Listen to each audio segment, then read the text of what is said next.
The main objective of AI4LUNGS is to create a digital twin to help physicians on the daily routine in terms of lung pathologies.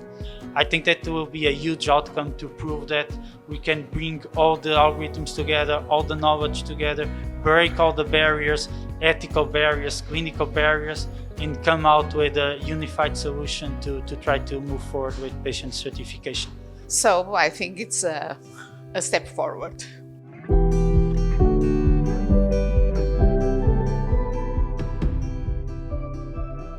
My name is Hélder Oliveira. I'm area manager at INESC TEC, and in the role of the project I'm the coordinator. The main objective of AI4LUNGS is to create a digital twin to help physicians on the daily routine in terms of lung pathologies. So our aim in terms of impact on the society is to help the physicians to improve the methodologies on diagnosis and treatment. Okay, so we will provide algorithms based on AI using exactly the same data that they use in the routine and provide additional information to the physicians in order to help them to provide better decisions. So in terms of consortium, this is a multidisciplinary consortium. So we have research institutes, we have hospitals, and we have companies. We have a very big consortium of 18 partners, each of one expertise in different areas. In terms of research, are mostly focused on algorithms and decision support tools. In terms of companies, we have the partners that will provide softwares for transfer data, non-masking data, other partners that will provide platforms to run the models, and we have other companies providing looking for the impact of the project, others focus on dissemination. So I'm Duarte Dias, I'm a researcher at INESC TEC, and I'm also assistant coordinator of the Biomedical Research Center at INESC TEC, and I'm involved mainly in the main work package of management, that is work package 1, that somehow deals with all the other work packages, managing them, supporting them, and see if anything is needed from the management organization. Challenges for AI4LUNGS. We have one that is already ongoing, try to overcome it. That is exactly to try to do the data management plan. So this is one of the critical challenges that we have. We are dealing with 5 clinical partners where we need to prepare everything, and that is very critical for us to start the data collection already on the beginning of the second year. The second challenge, mainly for the coordination side, is to ensure that everyone is well established, everyone knows exactly what to do, and everyone is doing their own tasks in their work as they need to do and in the pace that they can do. Okay, it can be a bit biased, but we designed the project, so we are the project coordinators, so the ideas, most of them came from our side in terms of the concept, and I think it's a unique concept, and if we are able to achieve it, which we hope to, I think it'd be an amazing system, not as a product, of course, because we are doing more research, but will support a lot the cancer certification process.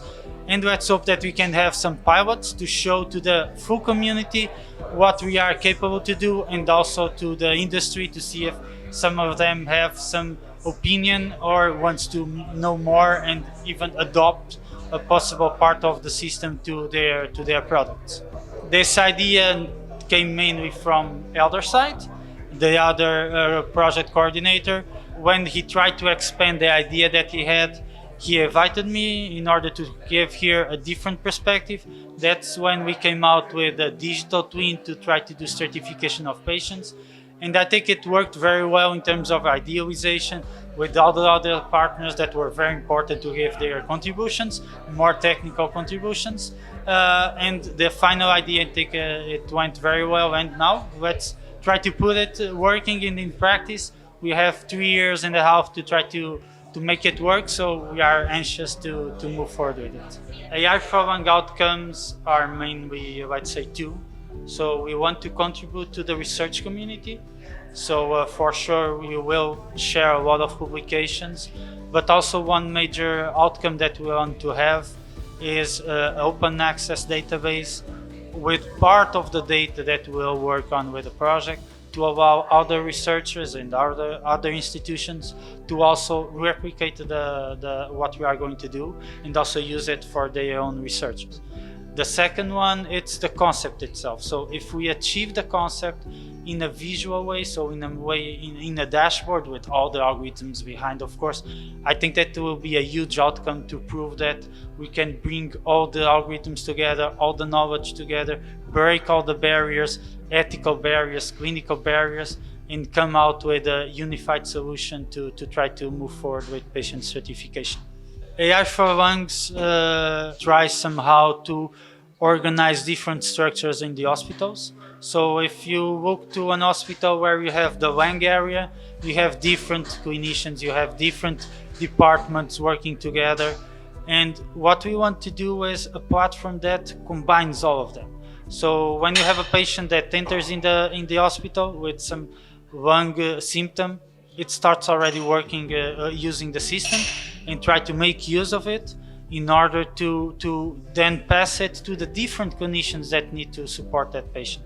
So we want to take the journey with the patient, that the clinicians have a unique system that somehow supports the clinicians and give a better output to the patients that are the ones that are going to receive the therapy and will be the ones that will be diagnosed. We are focused on lung diseases certification because there are many and they are complex. And the way that we idealized how to do this was to design a digital twin. So the objective of the project at the end, of course, that this involves a lot of models, both AI models, decision support models. It combines everything in a unified way.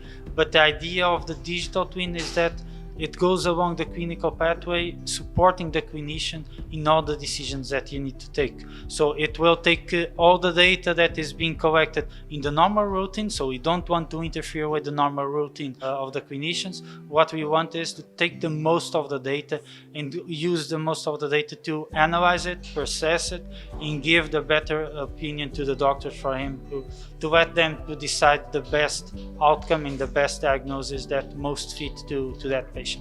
So my name is Ana Maria Mendonça. I am a senior researcher here at INESC TEC, and I'm also the responsible for Work Package 4. It's important to implement AI tools in the health sector because I think AI has already proved that the results that we can achieve with these kind of algorithms are relevant because new things appear that our knowledge and even the medical doctor's knowledge is able to get from the data. So it's a step forward, the increase of knowledge and also the ability to provide in-time diagnosis and treatment adapt to the patient. But I think in future it will be very important, mainly as a second opinion. I think that it will have a great impact. I have already some experience in this area. We just finished a project in the same subject, but this extended contribution of very, very diverse partners and will surely improve the results that we will achieve. I'm sure of that. Well, I think that INESC has a great history in this kind of developments, and so it's the first project that we will lead. So I think it's a step forward. Well, I think this, in general, society will profit with this kind of solutions because we know that people live for a long time now, of course, with the discoveries in medicine and so on. So it will be very important to have this kind of early detection of diseases because if they are detected in later stages, they will be the cost for all society will increase. So everything that we can do to prevent and to detect earlier will be a good thing for the whole society.